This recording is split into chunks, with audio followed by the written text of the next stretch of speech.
Nossa Bíblia em João capítulo 14, versículo 21. João 14, 21, para uma breve meditação na palavra do Senhor. João capítulo 14, versículo 21, mesmo assentados, nós leremos a palavra do Senhor.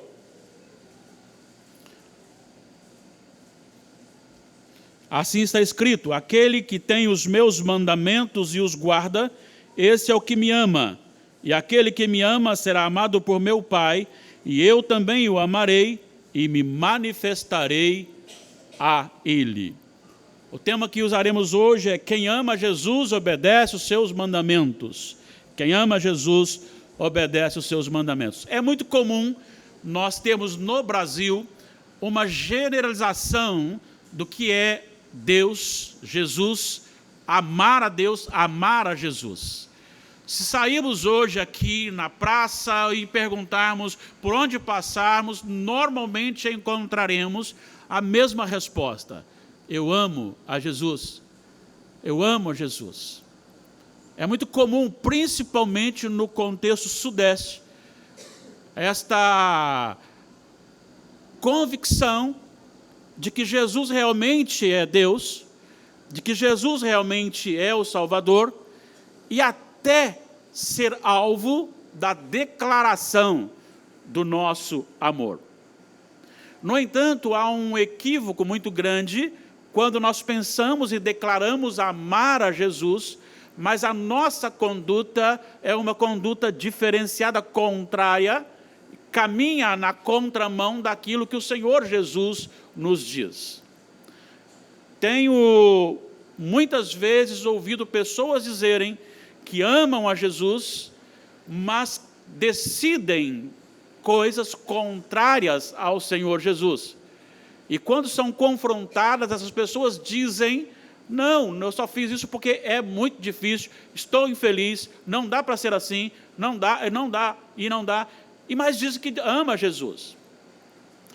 Algo muito parecido aconteceu ontem, quando estava efetuando uma visita a uma irmã querida nossa, que está no Hospital São Lucas, nossa irmã Sonisa, com o presbítero Clóvis. Eu não sei se eles estão acompanhando lá, se pode, onde eles estão, mas quando cheguei na portaria, tinha muita gente para entrar, e estava bastante alvoroço.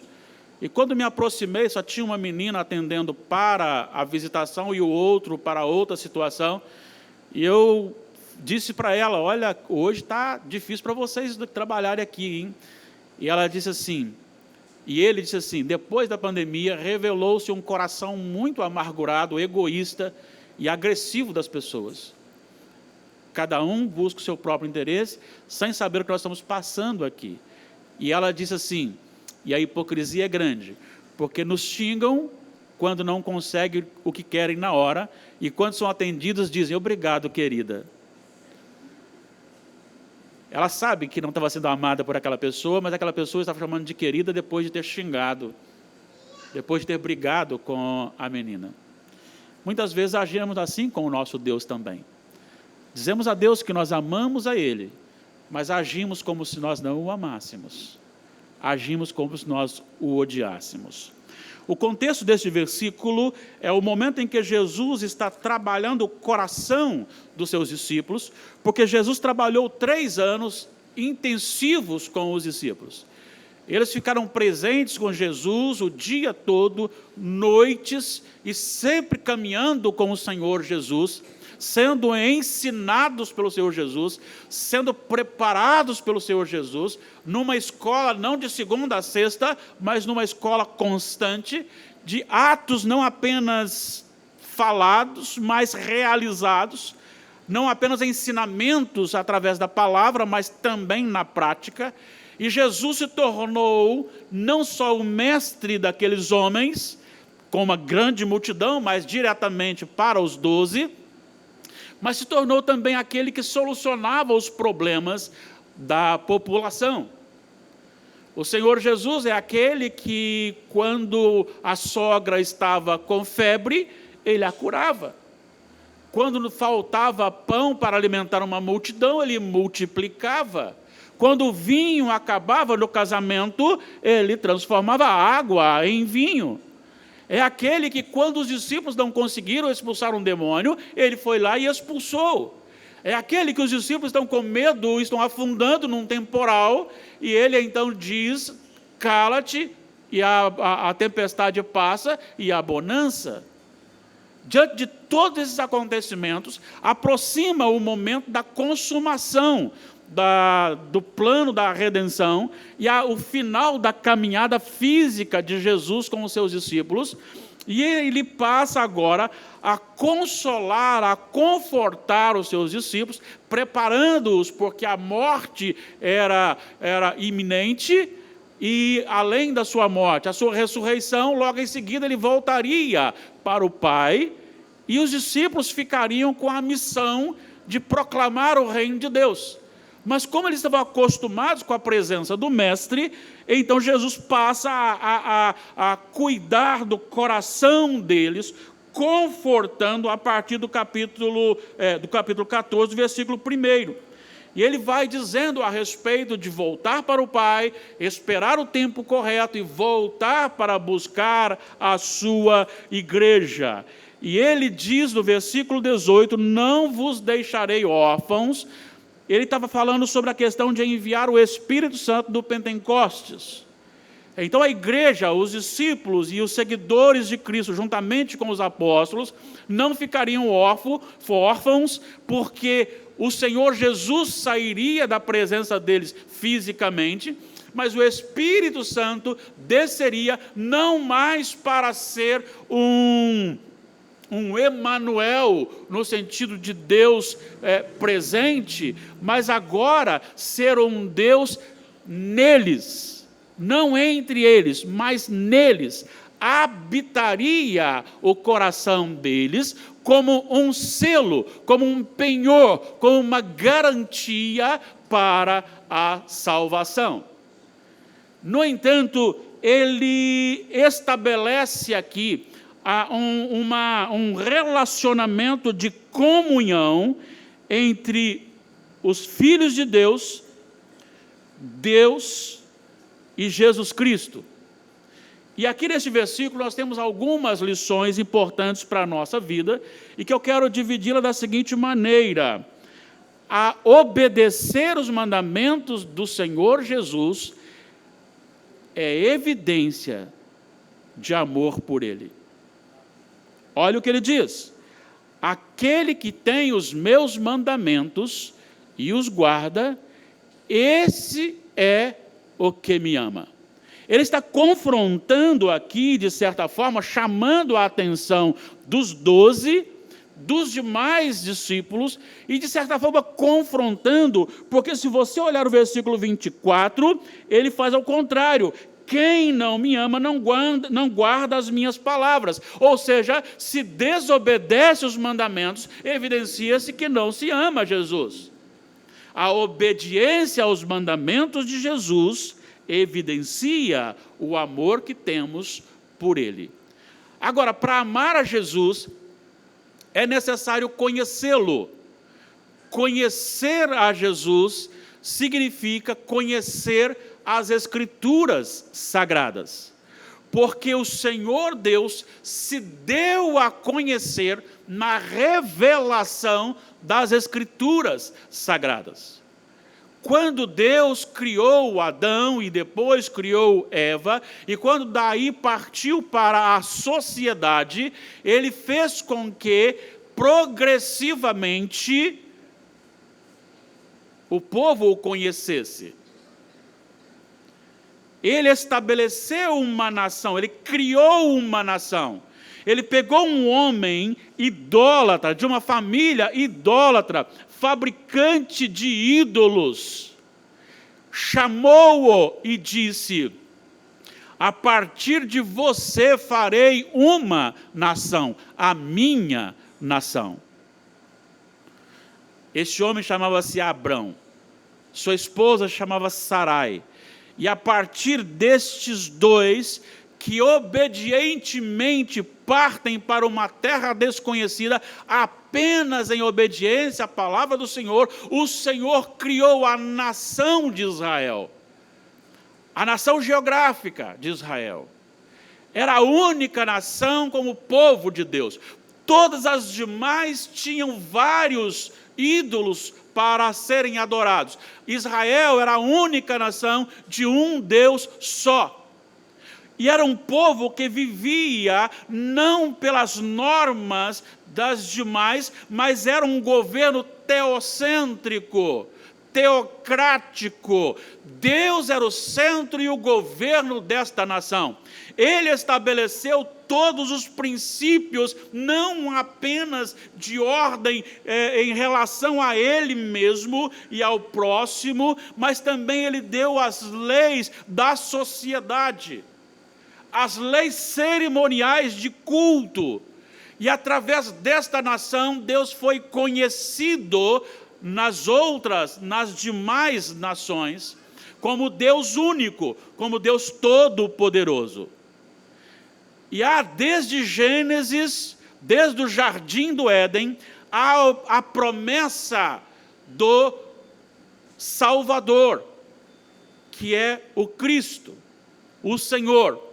E quando Jesus nasce, Jesus revela ao mundo quem é Deus. Ele, Jesus, é a palavra de Deus. Todo o Antigo Testamento aponta para Jesus. Tudo que há de acontecimento no Antigo Testamento na vida de Israel é tipo de Cristo. Se nós olhamos, por exemplo, a história da arca, a arca é o tipo de Cristo. Ou seja, aquilo que vem antes, apontando, preparando o caminho para a revelação do Salvador. Quando você vai para o momento em que Deus ordenou que Abraão agora, sacrificasse Isaque, e lá, quando ele foi sacrificar, Deus o impediu, e havia lá um carneiro preso pelos chifres. Aquele carneiro preso pelos chifres tipificava Jesus Cristo como substituto.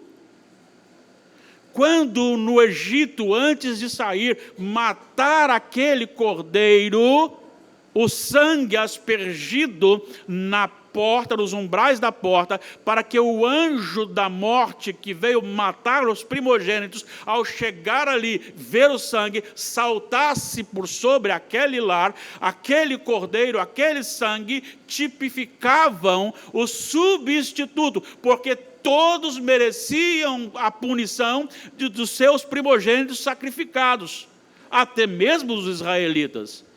Mas o sangue do cordeiro apontava para aquele que morreria no lugar do primogênito. Assim como o Senhor Jesus morreu no lugar de todo aquele que nele crê. João diz que Jesus é a palavra, o verbo.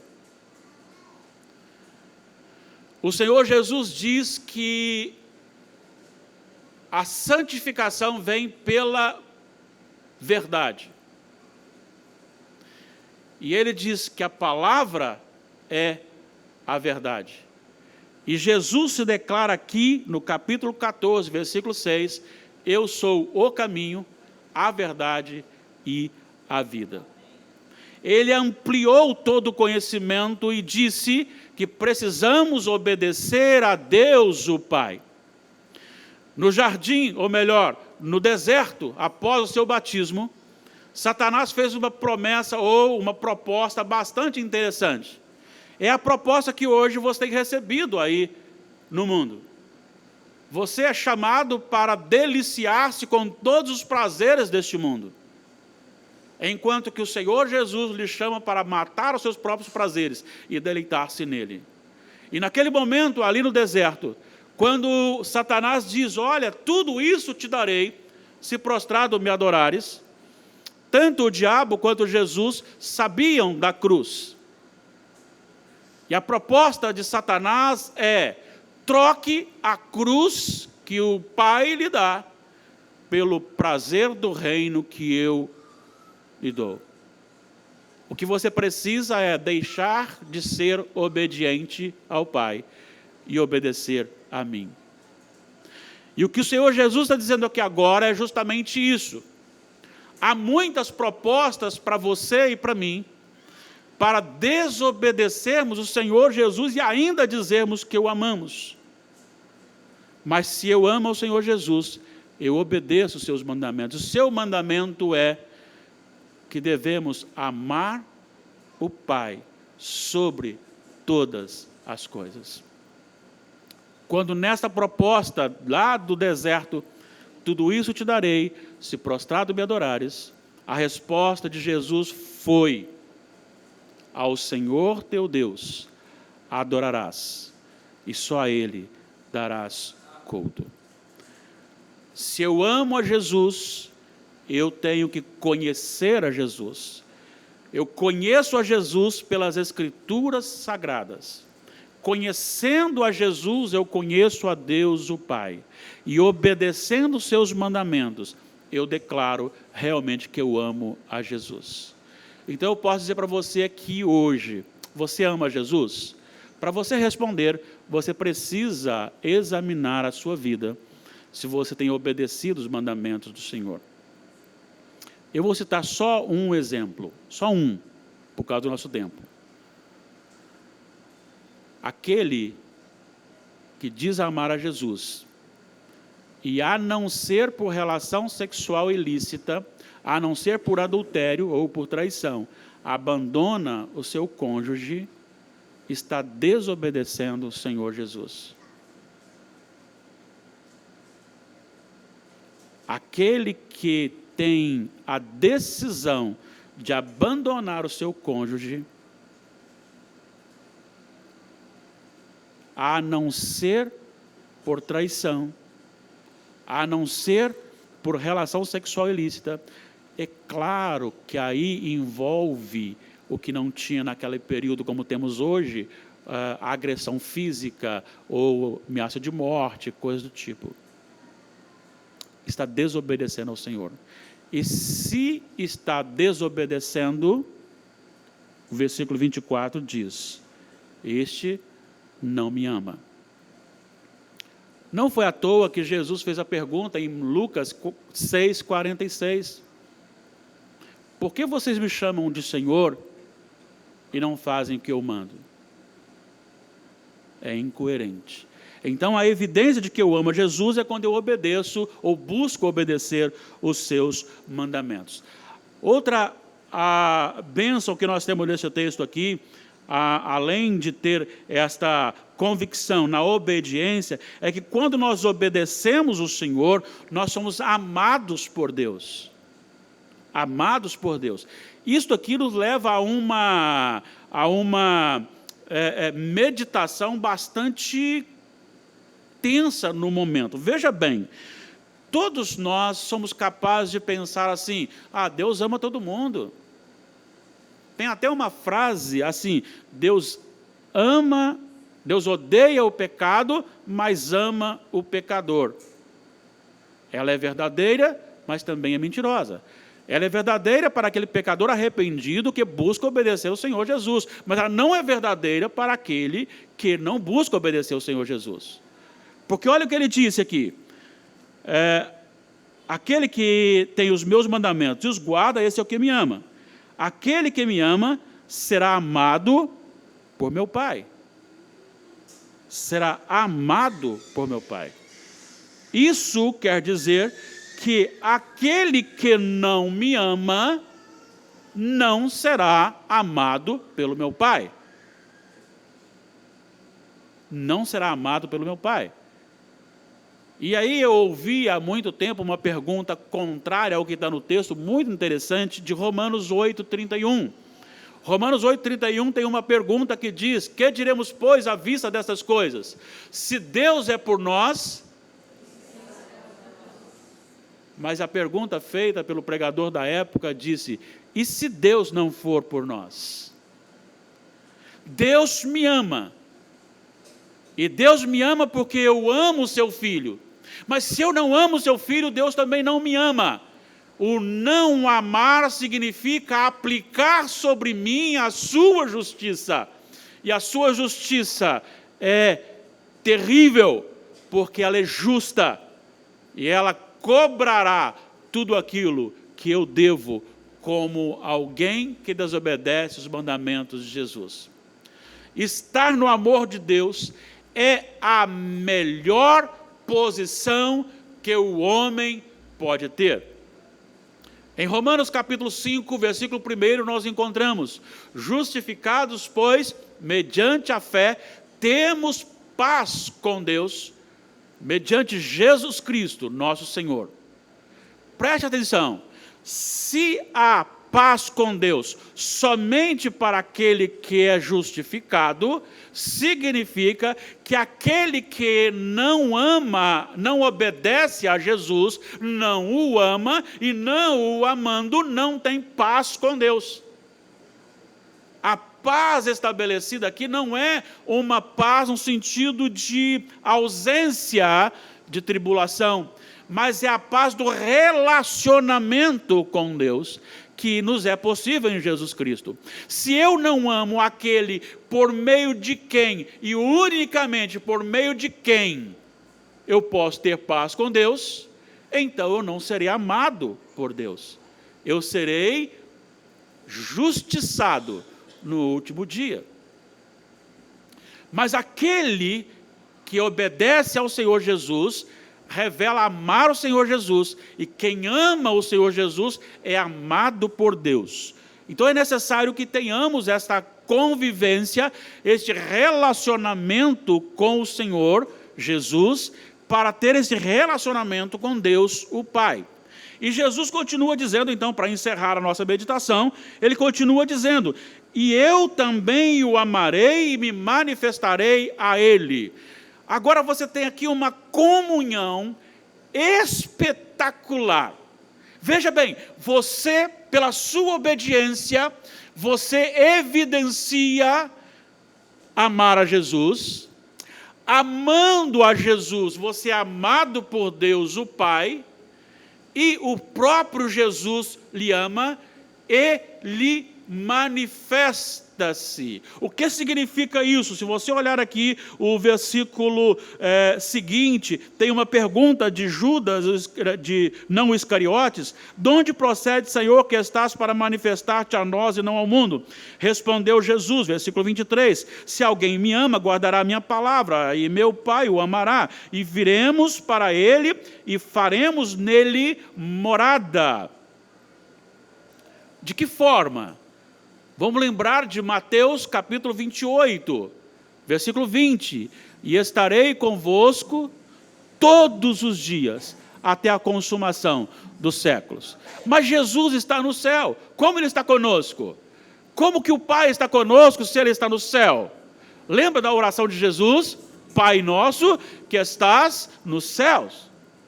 Então, de que forma o Pai e o Filho entram no coração, se manifestam ao que crê, através da pessoa do Espírito Santo, que passa a habitar o coração do eleito de Deus.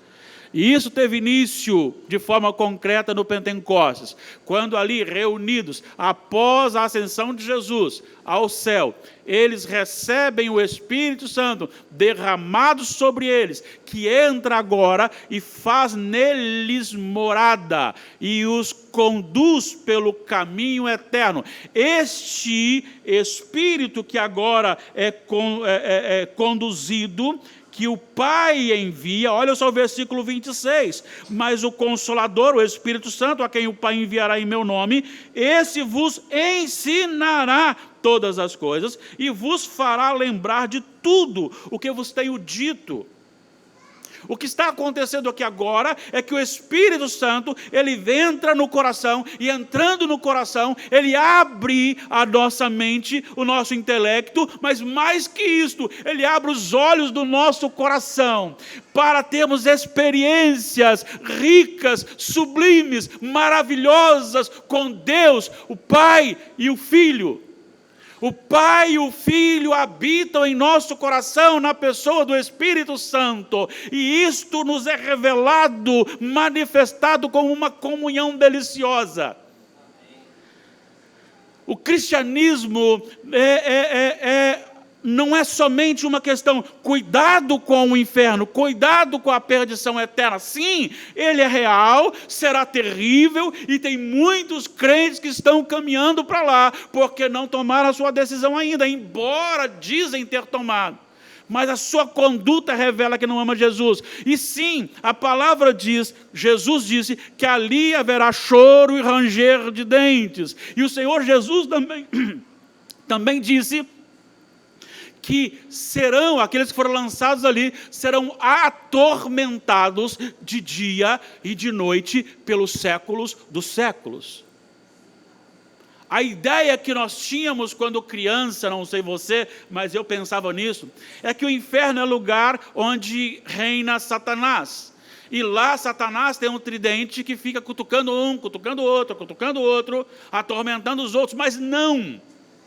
Ele também será atormentado, a besta será atormentada, o falso profeta será atormentado. Todos aqueles que não têm o seu nome escritos no livro da vida serão atormentados diariamente, de dia e de noite, constantemente.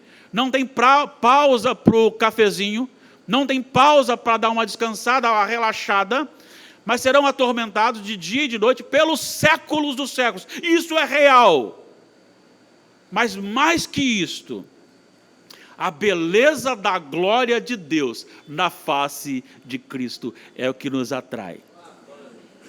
O apóstolo Paulo, aos Coríntios, disse que o amor de Cristo nos constrange, nos aproxima, nos atrai. O apóstolo João, escrevendo da sua primeira epístola, ele disse no capítulo 5, versículo 3, que os mandamentos do Senhor não são penosos, são prazerosos. Estar na presença de Deus, estar na presença do Senhor, é a melhor decisão que podemos tomar. Por isso eu lhe convido nesta noite, ame a Jesus na prática, obedeça os seus mandamentos, porque obedecer os mandamentos do Senhor é regozijante. Comece a contemplar a glória de Deus na face de Cristo. Comece a contemplar a grandeza do amor de Deus. Eu repito aqui, porque temos muitas outras pessoas conosco hoje, eu repito aqui o que eu tenho falado para a igreja. Certa manhã, estava no meu quarto de oração, e olhei pela janela e vi algumas estrelas, e a lua já baixando, e vi ali, subindo na montanha ali, algumas nuvens lindas. E eu comecei a glorificar o Senhor, porque os céus proclamam a glória de Deus, o firmamento anuncia as obras de suas mãos. Enquanto me alegrava com os grandes feitos do Senhor no firmamento, uma brisa adentrou o quarto, e eu pude entender que aquela brisa estava entrando ali, porque o meu Senhor havia determinado a intensidade da brisa, a velocidade da brisa, a direção da brisa. Mas de repente veio ao meu coração o plano da redenção. Olhei para mim mesmo, homem pecador, não mereço. Olhei para Deus santo, sem pecado, todo-poderoso, não precisa de mim, não necessita de mim, mas escolheu me amar e enviou o seu Filho para morrer na cruz por mim, para me dar a salvação, para me declarar justo. E a beleza desse sacrifício, quando ali na cruz, ele recebeu mais do que simplesmente uma sentença humana. Enquanto os judeus colocaram uma sentença injusta sobre o Filho de Deus, sobre o meu Senhor, o meu Pai colocou a sua sentença sobre ele, que seria para ser cobrada de mim, que é a sua ira. É por isso que eu, em nome de Jesus, eu posso declarar: eu sou justificado mediante Jesus Cristo.